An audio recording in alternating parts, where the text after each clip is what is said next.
Fala galera, tudo beleza? Estamos aqui mais uma vez unidos e reunidos nessa videoaula maravilhosa para falarmos de histologia. A pedidos, né? O pessoal aí mandando e-mail, gente com cartaz, menino gritando aqui na porta: queremos histologia, histologia. Pronto, tá aí a aula de histologia para você. Então, para começarmos a falar de histologia, é importante a gente lembrar que histologia vai estudar o quê? Os tecidos. E o que é um tecido? Tecido é um conjunto ou um grupo de células com uma função especializada, né? E aí o tecido, ele vai ser dividido em 4 grupos. A gente vai ter o tecido epitelial, o tecido conjuntivo, o tecido muscular e o tecido nervoso. Essa nossa videoaula de hoje, a gente vai falar sobre o tecido epitelial. Pronto, para começarmos, a gente vai falar aqui sobre as funções do tecido epitelial. Então, o tecido epitelial, ele tem a primeira função, que é fazer revestimento. Fazer o revestimento dos órgãos internos, né? Se ele faz revestimento também, ele tem a função, lógico, de proteção, protege, né? Importante ressaltar uma coisinha aí, ó. Quando a gente fala em tecido epitelial, você pode estar pensando aí em casa que é a pele. A pele não é um tecido, a pele é um órgão, né? Por que um órgão? Porque é um conjunto de tecidos. Na pele a gente vai ter o tecido epitelial, a gente vai ter o tecido conjuntivo, a gente vai ter o tecido muscular e a gente vai ter o tecido nervoso. Então a pele se torna um órgão, é o maior órgão do corpo humano, certo? Mas na pele a gente tem tecido epitelial, que é a primeira camada, e é essa aqui que vai fazer a proteção, que é a epiderme. Beleza? Então, o tecido epitelial ele tem a função também de fazer proteção. Outra função do tecido epitelial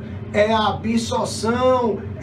Ou seja, no nosso intestino delgado, por exemplo, a gente tem tecido epitelial formando as microvilosidades intestinais, que serve para o quê? Absorver nutrientes. E o tecido epitelial também tem a função de fazer excreção, ou seja, é ele quem vai formar as glândulas. Pronto, sobre as características do tecido epitelial, a gente pode destacar 2. A primeira característica é que ele apresenta células justapostas, células unidas, meu filho, minha filha, ou seja, é uma especialização da membrana plasmática. Vai apresentar 10 desmossomos que vai fazer a união, né? Entre outros e outros. A parte boa é que com isso, ó, essa junção, ela vai dar proteção, vai fazer com que bactérias não entrem no nosso corpo, ó, fungos e por aí vai. A parte ruim é que a gente vai ter pouca matriz, no caso intercelular, que aí é água, sais minerais, proteína. Então, é uma característica do tecido epitelial, apresentar as células unidas, justapostas,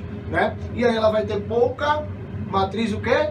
Intercelular. Muito bem. Outra característica é que o tecido epitelial ele é avascular, ou seja, ele não tem vasos sanguíneos. Aí você pode estar perguntando aí: oh meu Deus, então como é que a célula ela recebe oxigênio? Como é que ela recebe os nutrientes? Ela vai receber nutrientes e oxigênio por um processo chamado difusão, que vem de onde? Do tecido conjuntivo, que está abaixo do tecido epitelial. O tecido conjuntivo, ele é super cheio de vasos sanguíneos. E é ele que vai nutrir o tecido epitelial através de um processo chamado difusão, que é a passagem de substâncias de um meio de maior concentração para um meio de menor concentração. E aí vai nutrir as células do tecido epitelial. O tecido epitelial também é classificado em epitelial de revestimento e epitelial glandular.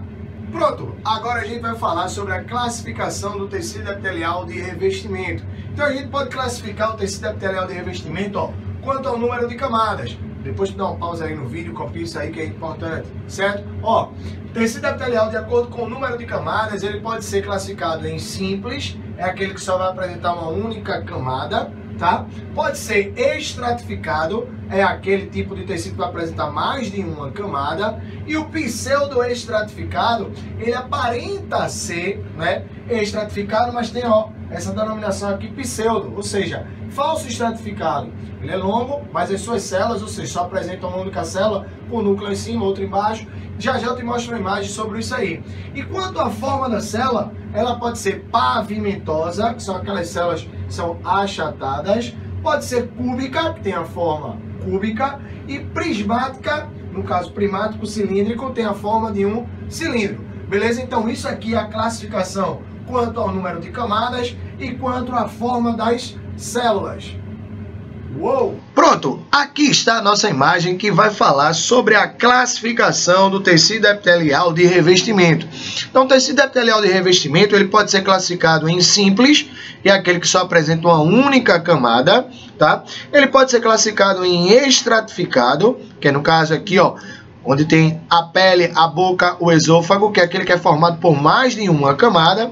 Ele pode também ser pseudoestratificado, que é o nosso primeiro desenhozinho aqui, que vai estar nas fossas nasais, na traqueia. Ele não vai entender de que é formado por mais de uma camada, pelo fato do núcleo, ó, da célula estar em cima, outro embaixo, mas aí ele é chamado de pseudoestratificado porque ele dá essa falsa impressão dele ser formado por mais de uma camada, mas na verdade só é formado por uma única camada. E quanto à forma da célula, ela pode ser pavimentosa, né, que é aquela célula que é achatadinha, olha aqui, ó, célula achatadinha. Pode ser cúbica, olha uma célula cúbicazinha aqui, ó, dos túbulos renais, né, formando um cubo, um cubo, desculpa.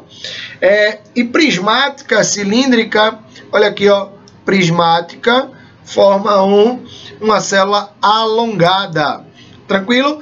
Porém, a gente pode classificar isso na figura de uma única forma. Por exemplo, aqui a gente está vendo, ó, um tecido estratificado, porém ele é pavimentoso. Ou seja, a gente está utilizando as duas classificações, de acordo com o número de camadas e de acordo com a forma da célula. Que esse tecido aqui a gente vai encontrar, ó, na pele, na boca, no esôfago. Então ele é pavimentoso, porque a célula é achatada, e ele é estratificado porque ele é formado, ó, por mais de uma camada. Tranquilo? A gente também vai ter aqui, ó, na bexiga urinária, o estratificado de transição. Cuidado, porque é o seguinte, ó, curiosamente, as células do epitélio interno da bexiga urinária têm a forma cúbica, como você está observando aqui, mas se tornam achatadas quando submetidas ao estriamento causado pela dilatação do órgão, ao acumular urina. Por isso, alguns autores adotam o termo epitélio de transição, que é o que está acontecendo aqui nessa imagem, beleza? Então, a gente tem aqui, ó, pseudoestratificado, simples pavimentoso, que vai estar nos alvéolos pulmonares, ó, é pavimentoso com a única camada. Tá? Outro simples aqui, ó, só que agora cúbico, certo? E o simples prismático. E do outro lado a gente vai encontrar o estratificado prismático, formado por mais de uma camada, estratificado de transição, formado por mais de uma camada, e o estratificado para pavimentoso. Pronto, agora eu vou te mostrar outra imagem que vai falar sobre o epitélio glandular, como é que ele é formado, a sua origem de formação, a origem embrionária dele, né? Vendo da origem embrionária, e os tipos de glândulas. Pronto, galera, nessa outra imagem aqui a gente vai ver, ó, como é formado um tecido epitelial glandular. É importante você lembrar que todas as glândulas elas se formam ainda na fase embrionária, que pode ter origem ectodérmicas ou endodérmicas. Como é que vai ocorrer esse processo? Então, observe aqui nessa primeira imagem o tecido epitelial sofrendo uma multiplicação, ou seja, as células estão fazendo aqui o processo de mitose, né? Com essas mitoses, elas acabam entrando, ó, no tecido conjuntivo, certo? E forma agora, no caso, um ducto. Se caso o ducto for formado, nessa imagem aqui, ó, a gente formou uma glândula do tipo exócrina, que é aquela que vai liberar as secreções de dentro para fora do corpo, como por exemplo a glândula sebácea, a glândula sudorípara. Porém, se caso nessa mitose que ela estiver fazendo, esse ducto ele for cortado, no caso dessa imagem aqui, ó, foi cortado o ducto, então o ducto desapareceu. Foi o que aconteceu? A glândula agora ela vai ficar interna e vai formar uma glândula endócrina. São aquelas que vão liberar secreções para dentro do nosso corpo. Secreções são essas, os hormônios, certo? Então a gente tem três tipos de glândulas na classificação. Temos as glândulas exócrinas, são aquelas que vão liberar as secreções para fora do corpo. Glândulas endócrinas vão liberar para dentro do corpo hormônios, e as glândulas mistas, que vão fazer os dois papéis, né? Vai liberar, no caso, para fora ir para dentro, que é no caso do pâncreas. Então aqui está mostrando para você como é formado o tecido epitelial glandular. Bom, galera, essa imagem aqui ela vai falar sobre a classificação das glândulas exócrinas, né? E aí a gente tem aqui, ó, de acordo com a forma, ela pode ser tubulosa, ou seja, ela forma, ó, ela tem a origem tubular, forma um tubozinho, né, para botar as secreções, ó, para fora do corpo, né? Ela pode ser acinosa, ou seja, aqui no finalzinho dela, ó, ela é arredondada. Então ela recebe essa nomenclatura de acinosa, ou pode ser túbulo-acinosa, onde ela vai apresentar longos ductos tubulares, olha a quantidade aqui, ó. E de acordo com o processo de eliminação de secreção, ela pode ser holócrina. Olha o exemplo aqui em cima de uma glândula holócrina. O que é que ela faz? O que é que ela faz? Meu Deus, olha só. Ela vai fazer uma coisa drástica. A célula ela é toda desintegrada, ou seja, junto com o produto a ser eliminado. E aí uma nova célula será formada, tá? Já uma glândula merócrina, ela só vai liberar a secreção. A glândula ela se mantém, a glândula não, a célula se mantém intacta. Já uma glândula apócrina, né, que é o último exemplo aqui, a glândulazinha azul, ela vai liberar um pedaço da célula, nesse caso o citoplasma, e esse citoplasma ela será regenerado, tá? Como exemplo, a gente pode citar a glândula mamária. Como exemplo aqui, ó, da glândula holócrina, a gente pode citar a glândula sebácea. Como exemplo da glândula merócrina, é a glândula sudorípara, e aqui a glândula mamária, beleza?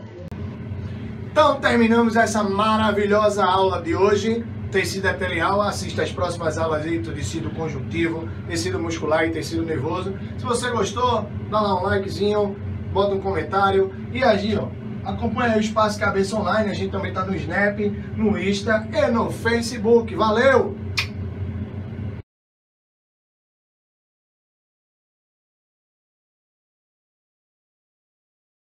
Um pouco sobre histologia a pedidos, né? O pessoal mandando e-mail e tal aqui para o Espaço Cabeça, que é o assunto do. Aí é foda, cara. Aí é foda, não. Deixa ele ficar rindo. Vai, o bagulho foi não.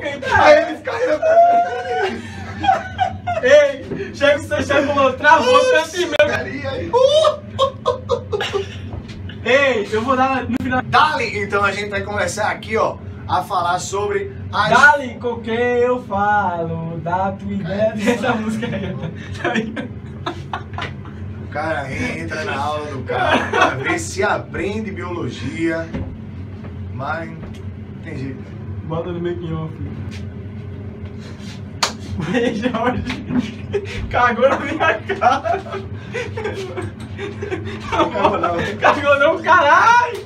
É sério, eu aqui. Ele cagou, porra, na minha cara. Eu não vi na cor meu.